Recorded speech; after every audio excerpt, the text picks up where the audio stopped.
Hello DLG family ना widgets. इस video में हम डिस्कस करेंगे 5 ऐसे इम्पॉर्टेंट रूल्स जिनको हमें माइंड में रखना होगा ताकि हम सही से कॉम्प्लेक्स सेंटेंसेस बना पाएं। लो स्केट्स। सबसे पहले आउटलाइन देख लेते हैं। हम डिस्कस करेंगे ऐसे कॉम्प्लेक्स सेंटेंसेस जो कि उन कनेक्टिंग वर्ड्स के साथ यूज़ होते हैं जो नुल पोजिशन लेते हैं। उसके बाद ऐसे जो कि एयरस्टे पोजिशन पर आते हैं। जब भी आपने आस्वाय बेआइंस लेवल की ग्रामर की होगी तो आपको ज़रूर ये सभी टाइप ऑफ सेंटेंसेस देखने को मिले होंगे। टेम्पोरल ज़ेट्से, कॉज़ल ज़ेट्से, फिनाल ज़ेट्से, कंडीशनल ज़ेट्से। इनके नाम सुनकर घबराने की ज़रूरत नहीं है, हम इनको भी डिटेल के साथ इस वीडियो में डिस्कस करेंगे। फिर कुछ ऐसे सेंटेंसेस देखेंगे जो कि कनेक्टिंग वर्ड्स के बगैर भी हम बना सकते हैं। जब एक से ज़्यादा वर्ब्स आएं तो किस वर्ब को किस प्लेस पर रखना है, ये चीज़ भी डिस्कस करेंगे। जब हम इन सभी पॉइंट्स को डिस्कस कर लेंगे उसके बाद आपको इनकी एक समरी मिलेगी जो कि 5 इम्पॉर्टेंट रूल्स होंगे जिनका हमने ध्यान रखकर कॉम्प्लेक्स सेंटेंसेस बनाने हैं। अब हम वीडियो को स्टार्ट करते हैं और देखते हैं किस तरह से हम कॉम्प्लेक्स सेंटेंसेस बना सकते हैं उन कनेक्टर्स के साथ जो कि नुल पोजिशन पर आते हैं। और हमेशा की तरह हम स्टार्ट करेंगे एक एग्जाम्पल से। Ich gehe ins Kino, aber er geht ins Theater. मैं जा रही हूँ सिनेमा लेकिन वो जा रहा है थिएटर में। इसमें अगर आप नोट करें तो एक वर्ड इस्तेमाल हुआ है जो कि है आवा, जिसका मतलब है लेकिन, और ये 0 पोजीशन पर आया है। इसके बाद फ़ौरन हमारा सब्जेक्ट आया है और उसके बाद वर्ब जो कि पोजीशन 1 पर सब्जेक्ट है, पोजीशन 2 पर हमारा वर्ब है। तो ये जो वर्ड है इसको हम कहेंगे कि ये नुल पोजीशन पर है, यानी इसको हम लगाएं या ना लगाएं कोई फ़र्क नहीं पड़ रहा। फ़र्क इन अ सेंस के सेंटेंस के जो स्ट्रक्चर है उसमें वर्ड को लगाने से ऑब्वियसली मीनिंग तो सेंटेंस का चेंज हो गया है, लेकिन पोजीशन इसकी 0 रहती है। इसी तरह एक और एग्जाम्पल है, Er geht nicht zu Fuß, sondern er fährt mit dem Bus. वो चल कर नहीं जा रहा है बल्कि वो ले रहा है या जा रहा है बस के साथ। इसी तरह इस एग्जाम्पल में भी ऐसा हुआ है कि हमने एक ऐसा जॉइनिंग वर्ड लगाया जो कि नुल पोजीशन पर आया, तो दूसरा जो सेंटेंस बनाया था उसमें हमने आम तौर पर जैसे सेंटेंसेस बनाते हैं उसी पैटर्न को फॉलो किया। तो पहला पॉइंट जो कि हमने डिस्कस किया है वो ये है कि एक हाउप्टसात्स अगर एक और हाउप्टसात्स के साथ अगर अडूसो के साथ मिले तो उन दोनों के सेंटेंसेस में कोई फ़र्क नहीं होता। आम तौर पर जैसे हम सेंटेंसेस बनाते हैं वैसे ही सेंटेंसेस बनते हैं। अब हम ये देख लेते हैं कि कौन से ऐसे जॉइनिंग वर्ड्स हैं जो कि अडूसो हैं। वो हैं जी आबा, den, und, sondern, oder। यहाँ पर आपको जस्ट sondern और आबा की एग्जाम्पल्स मिली। अगर आप इन सभी की और एग्जाम्पल्स देखना चाहते हैं तो मैं एक वीडियो लिंक कर दूंगी जिसमें हमने ये पॉइंट डिटेल के साथ डिस्कस किया था। तो अगर हम ये याद रख लें कि जब हम इन 5 वर्ड्स को सेंटेंसेस बनाने के लिए यूज़ करेंगे तो इनको हम नुल पोजीशन पर रखेंगे और उसके बाद वर्ब को पोजीशन 2 पर रखेंगे, फिर हम काफ़ी सारी ग्रामर गलतियां करने से बच सकते हैं। अब हम ये देख लेते हैं कि हाउप्टसात्स होता क्या है।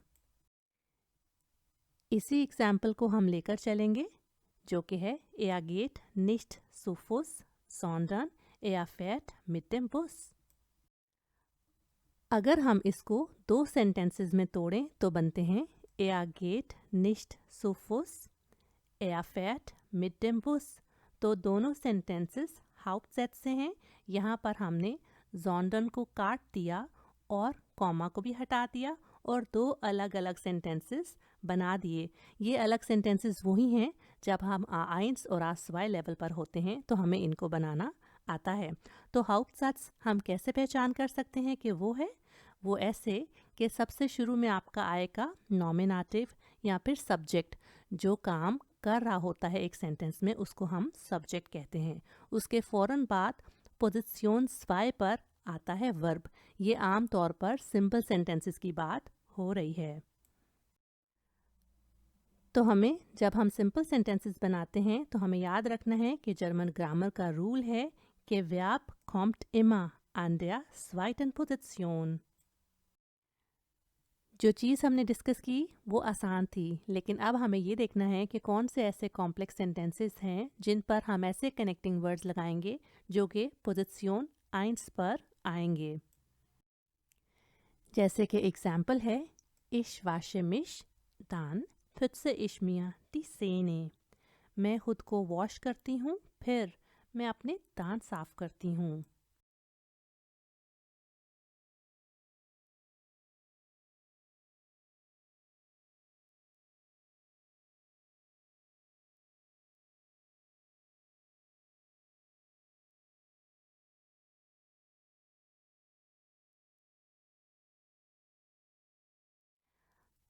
हमने दो कनेक्टिंग वर्ड्स यूज़ किए, एक था dann जिसका मतलब है फिर, और एक है dort जिसका मतलब वहाँ पर। तो इन दोनों को हमने erste पोजीशन पर रखा, तो उसके फ़ौरन बाद verb आया और उसके बाद आपका नॉमिनेटिव आया। ठीक है, तो इस चीज़ को हमने ध्यान में रखना है। अब हम ये देख लेते हैं कि ये जो दोनों सेंटेंसेस थे इनका स्ट्रक्चर क्या है, और वो ये है कि एक हाउप्टसैट्स दूसरे हाउप्टसैट्स के साथ मिलकर एक कॉम्प्लेक्स सेंटेंस बना रहा है और इनको जॉइन कर रहे हैं कुछ एडवर्ब्स। अब वो देख लेते हैं।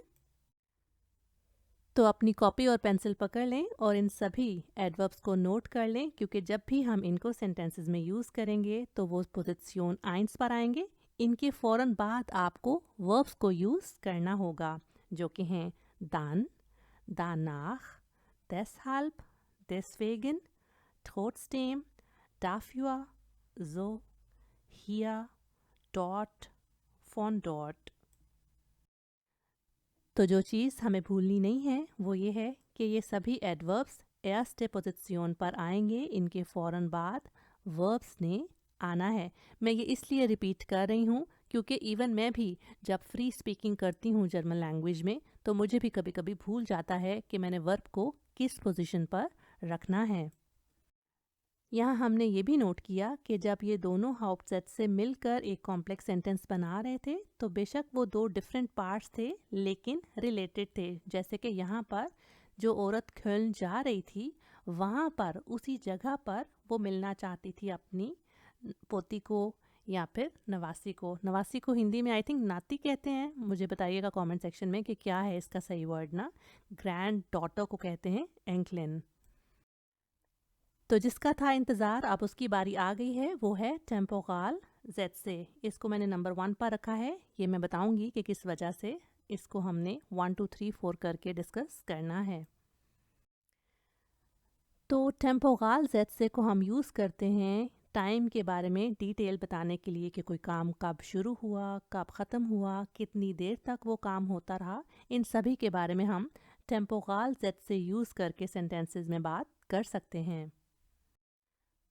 Zum Beispiel, ich fahre mit dem Fahrrad, solange mein Auto kaputt ist। मैं तब तक साइकिल पर जाता रहूँगा जब तक कि मेरी गाड़ी ख़राब है। एक और एग्जाम्पल है Er ruft mich an, sobald er die Ergebnisse kennt। वो मुझे कॉल करेगा जैसे ही उसको रिजल्ट्स के बारे में पता चलता है। तो solange, sobald दो हमने कनेक्टिंग वर्ड्स यहाँ पर यूज़ किए हैं। जोलांगे का मतलब है एज लॉन्ग एज और जोबाल्ट एज सून एज। तो ये दोनों सेंटेंसेस किस तरह से बनाए गए, कुछ ऐसे कि सबसे पहले एक हाउप्टसैट्स था, उसके बाद एक कनेक्टिंग वर्ड था और उसके बाद एक नेबनजात्स आया। जर्मन लैंग्वेज में नेबनजात्स कहते हैं उस सेंटेंस की टाइप को जिसमें Verb kommt am Ende, verb को एंड पर लगा दिया जाता है। जैसे कि यहाँ पर आपको दिखा, इस्ट भी एंड पर था और कैंट भी। और इन वर्ब्स को हम कैसे चेंज करते हैं, नॉमिनेटिव के मुताबिक। और कौन कौन से ऐसे कनेक्टर्स हैं जिनको हम टेम्पोरल sätze में यूज़ कर सकते हैं, वो हैं wenn, als, während, seit, bis, bevor, nachdem, solange, sobald। अब बात हो रही है नेबनजात्स की, तो उसके बारे में थोड़ा सा डिस्कस कर लेते हैं उसी एग्जाम्पल को लेकर जो कि हमने अभी डिस्कस की है। Er ruft mich an, sobald er die Ergebnisse kennt। इसमें था एक हाउप्टसात्स जो कि है Er ruft mich an, जिसमें वर्ब दूसरी जगह पर आया था, और एक नेबनजात्स है जो कि है sobald er die Ergebnisse kennt। Simple अगर इसको हम हाउप्टसात्स बनाना चाहें तो ऐसे बना सकते हैं Er kennt die Ergebnisse, लेकिन जब हमने इसको नेबनजात्स बनाना है तो उसके लिए कुछ कंडीशंस होती हैं। पहली तो ये कि वर्ब को एंड पर जाना चाहिए, और दूसरी ये कि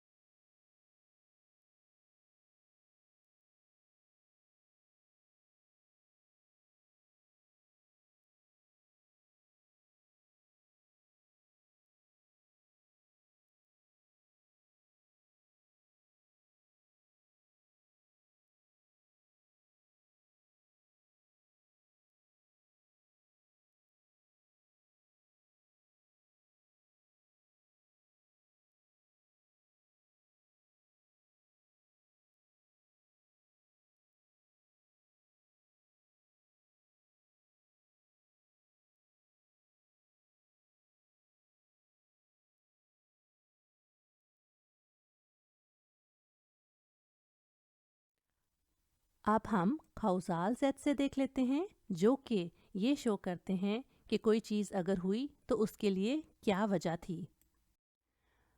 Zum Beispiel, ich lerne Deutsch, weil ich eine Niederlassungserlaubnis haben möchte। मैं इसलिए जर्मन सीख रही हूँ क्योंकि मुझे परमानेंट रेजिडेंसी चाहिए।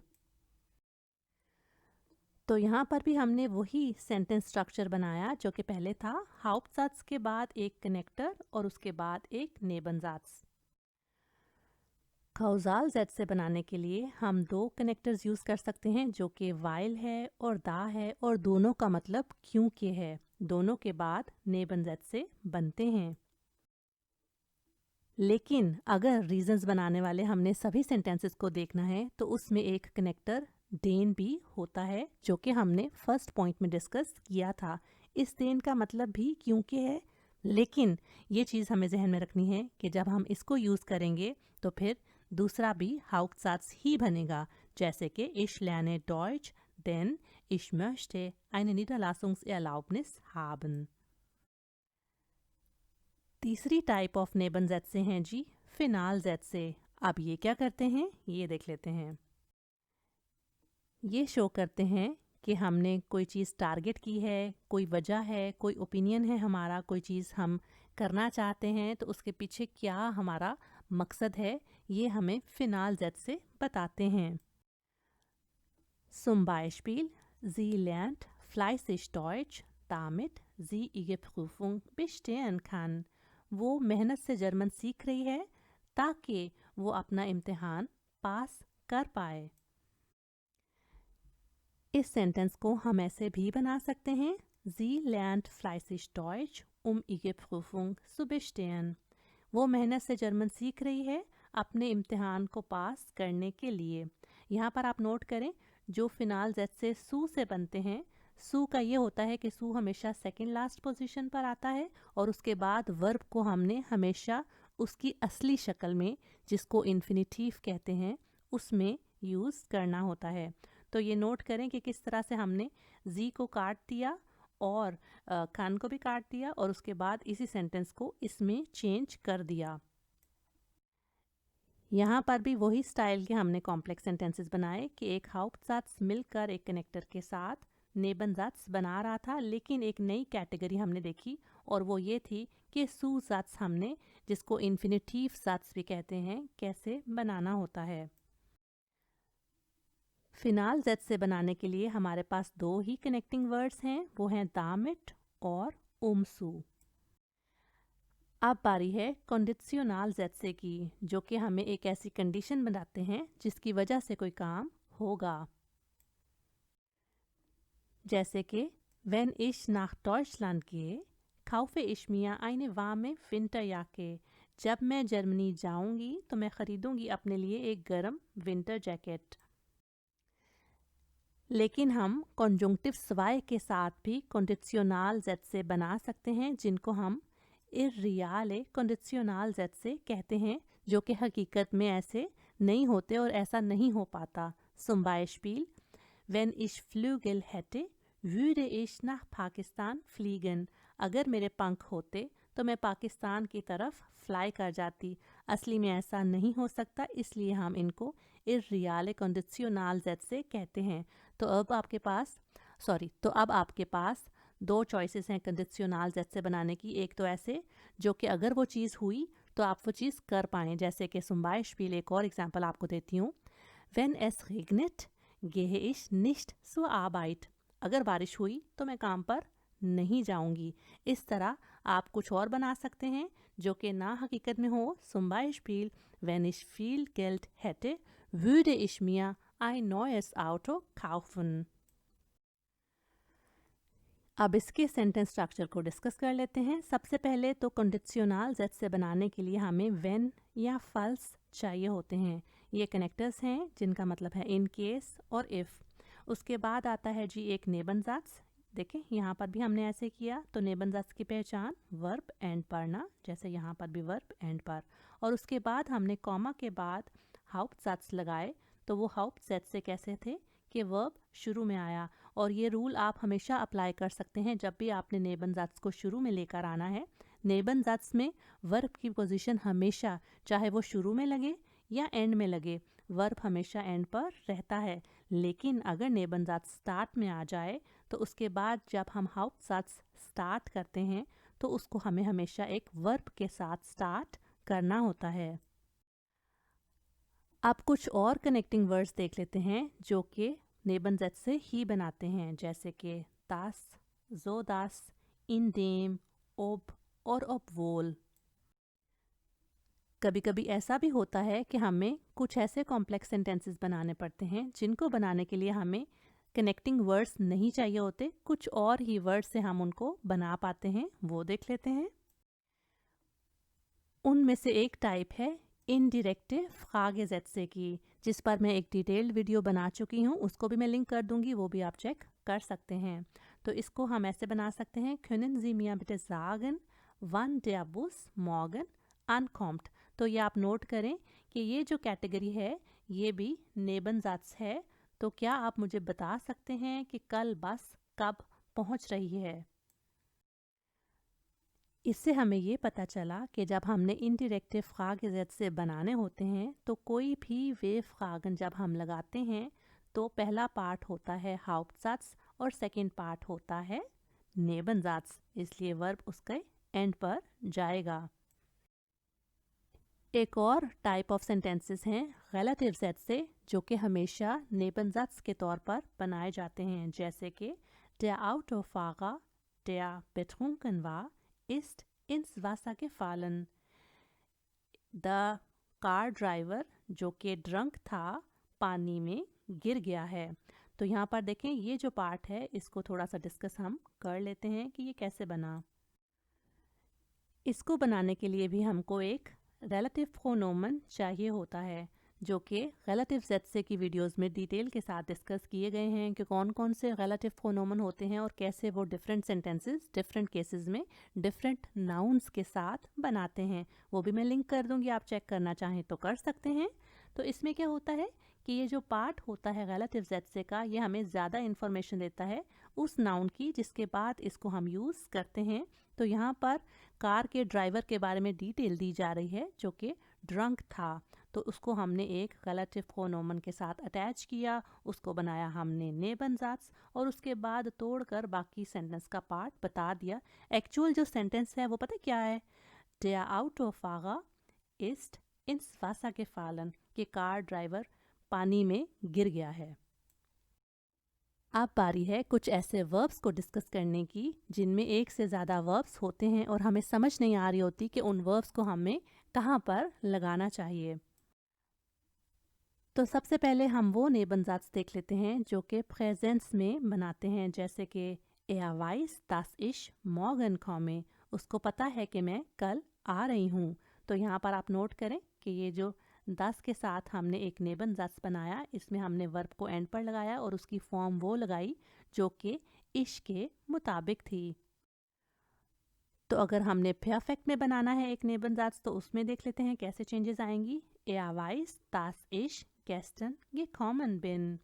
उसको पता है कि मैं कल आई थी। तो ये नोट करें कि पार्टिसिप स्वाई फॉर्म सेकंड लास्ट पोजीशन पर आई और जो जाइन की फॉर्म थी जो कि इश के मुताबिक हमने यूज़ की थी वो आखिर में गई। तो जब भी आप ऐसे सेंटेंसेस बनाएंगे जो कि परफेक्ट में होंगे और वो नेबन जेड से होंगे तो आपको इस रूल को हमेशा याद रखना होगा। अगर मोडाल व्यापन आ जाए तो फिर इस रूल को हम फॉलो करेंगे। Er weiß, dass ich morgen kommen möchte। वो जानता है कि मैं कल आना चाहती हूँ। तो जब भी आप ऐसे सेंटेंसेस बनाएं जिसमें मेन वर्ब भी हो और मॉडल वर्ब भी हो और वो नेबनजात्स हो तो सेकंड लास्ट पोजीशन पर असली वर्ब अपनी इन्फिनेटिव फॉर्म में आएगा और जो कॉन्जुगेटेड वर्ब होगा वो मॉडल वर्ब होगा और वो एंड पर जाएगा। और अब उसकी बात कर लेते हैं जो कि हमें बहुत कंफ्यूज करते हैं और हमें हमेशा भूल जाता है कि इनके प्रीफिक्सेस को हमने यूज़ करना है। कभी कभी तो शुरू में जब लर्निंग स्टार्ट करते हैं स्टूडेंट्स तो भूल जाते हैं कि कौन से ट्रेंड बागेस व्याप का क्या मतलब है, उसको कैसे यूज़ करना है, एंड पर प्रीफिक्स लगाना भूल जाते हैं। तो ये सारी चीज़ें चलती रहती हैं, कोई मसला नहीं। फॉरेन लैंग्वेज है, कोई हमारी नेटिव लैंग्वेज हमारी मुतशप्राखे तो है नहीं। अच्छा, इसमें क्या होता है कि जब हमने ट्रेन बागे व्यापन के साथ बनाने होते हैं नेबनजेट से तो उसमें भी हमें छोटे से एक रूल का ध्यान रखना है और वो ये है कि er weiß, dass ich morgen ankomme ना, तो टूटेगा नहीं ये और शुरू में ही प्रीफिक्स लगता है और जो मेन वर्ब की एंडिंग होती है वो हमें नॉमिनेटिव के मुताबिक यूज़ करनी होती है। अगर इसको हम सिंपल प्रेजेंट टेंस में बनाएं तो ये देख लेते हैं कि कैसे बनता है ताकि आप दोनों को कंपेयर कर सकें ना। अगर सिंपल प्रेजेंस में हो तो ये तो ऐसे बनेगा ना, इश komme morgen an, कि मैं कल पहुंच रही हूँ। सिंपल कॉमन डिफरेंट है अनकॉमन से। कॉमन का मतलब टू कम होता है और अनकॉमन के मतलब में टू अराइव का मतलब आ जाता है। तो जब हम इसको सेंटेंस में आम तौर पर लगाते हैं तो जो प्रीफिक्स होता है उसने टूटकर एंड पर जाना होता है, लेकिन अगर हमने इन्हीं को यूज़ करके नेबन जेड से बनाने हैं तो वो शुरू में लगेगा और जुड़ कर लगेगा। जब हम शुरू में बनाते हैं ना नेबन जेड से ट्रेन बागे व्यापन के साथ तो फिर भी हम कंफ्यूज होते हैं कि प्रीफिक्स का क्या करें, कहाँ उसको अटैच करें। तो इस रूल को भी हमें याद रखना है। तो यहाँ हमें क्या बात पता चली? बिटे beachten Sie die Verbpositionen। Verb की जो पोजीशंस हैं, कहाँ कहाँ कौन से वर्ब ने किस फॉर्म में लगना है, इसको हमें ध्यान में रखकर कॉम्प्लिकेटेड सेंटेंसेस बनाने होते हैं। अब जाते जाते जल्दी से जो 5 रूल्स हमने इस वीडियो में डिस्कस किए हैं कॉम्प्लेक्स सेंटेंसेस बनाने के लिए उनको देख लेते हैं। सबसे पहले हमने ऐसे सेंटेंसेस डिस्कस किए थे जो कि हाउप्टसात्स के साथ एक और हाउप्टसात्स को मिलाकर ऐसे कनेक्टर्स के साथ बन रहा था जो कि नुल पोजीशन पर आते थे। तो इसमें दोनों जो सेंटेंस पार्ट्स हैं वो नॉर्मल सेंटेंस स्ट्रक्चर लेते थे, जैसे कि हमने एग्जाम्पल में देखा, Ich gehe ins Kino, aber er geht ins Theater। दूसरा हमने ये देखा कि कुछ ऐसे एडवर्ब्स होते हैं जो कि एर्स्ट पोजीशन पर आते हैं और वो एक हाउप्टसात्स को दूसरे हाउप्टसात्स के साथ मिलाते हैं, लेकिन हमने ये भी याद रखना है कि इन एडवर्ब्स को यूज़ करने के बाद जब हमने दूसरा हाउप्टसात्स लगाना है तो उसके फ़ौरन बाद वर्ब आएगा और वर्ब के बाद फिर आएगा आपका नॉमिनेटिव या सब्जेक्ट। ठीक है, तो सेंटेंस ऐसे है, Ich wasche mich, dann putze ich mir die Zähne। उसके बाद जो सभी सेंटेंस टाइप्स हमने देखे वो ऐसे थे कि हमने एक हाउप्टसात्स को एक नेबनजात्स के साथ डिफरेंट कनेक्टिंग वर्ड्स को यूज़ करके बनाना था और हमें ये भी याद रखना था कि जब भी हम नेबनजेट से बनाएंगे तो उनके वर्ब्स ने एंड पर जाना होता है। जैसे कि एग्जाम्पल एक और है आपके लिए, Ich esse Brot, weil ich Hunger habe। लेकिन अगर हम नेबनजात्स को उनके कनेक्टिंग वर्ड्स के साथ शुरू में ले जाएं तो वो तो अपनी स्टाइल को चेंज नहीं करते, वर्ब को एंड पर ही रखते हैं। लेकिन उसके बाद जब हम कॉमा लगाने के बाद हाउप्टसात्स लगाते हैं तो फिर उस हाउप्टसात्स का वर्ब शुरू में आ जाता है। ये भी हमें याद रखना है। जैसे कि जो पहले हमने सेंटेंस देखा उसको हमने उलट कर दिया तो ऐसा हो गया, Weil ich Hunger habe, esse ich Brot। देखें, नेबनजात्स वैसे का वैसा रहा, सिर्फ फ़र्क आया तो हाउप्टसात्स में और उसका वर्ब हमने फ़ौरन कॉमा के बाद लगा दिया। और आखिरी पॉइंट है कि एक हाउप्टसात्स को हम जब नेबनजात्स के साथ जॉइन करते हैं तो फिर डिफरेंट वर्ब्स की पोजीशंस का हमें ध्यान में रखना होता है। जैसे कि हमने सेकंड लास्ट स्लाइड पर डिस्कस किए हैं कि अगर मॉडल वर्ब्स हैं या परफेक्ट में हैं या नेबनजात्स से हैं तो किस तरह से उनके वर्ब्स की फॉर्म्स को चेंज करना है। तो हमें इस बात का ध्यान रखना है कि जब हम नेबनजात्स से बनाते हैं और ज़्यादा उसमें वर्ब्स हों तो जो वर्ब कॉन्जुगेट होता है ना उसको आपने हमेशा एंड पर लगाना होता है। जैसे कि Er weiß, dass ich morgen kommen möchte। ये वीडियो आपको कैसी लगी मुझे लाइक और कमेंट करके बताइए। अगर इसने आपकी हेल्प की है तो अपने लैंग्वेज लर्निंग फ्रेंड्स के साथ इसको ज़रूर शेयर करें। दोनों चैनल्स के लिंक दिए गए हैं, इनको भी सब्सक्राइब कर लें। मैं मिलती हूँ आपको नेक्स्ट वीडियो में। चूस।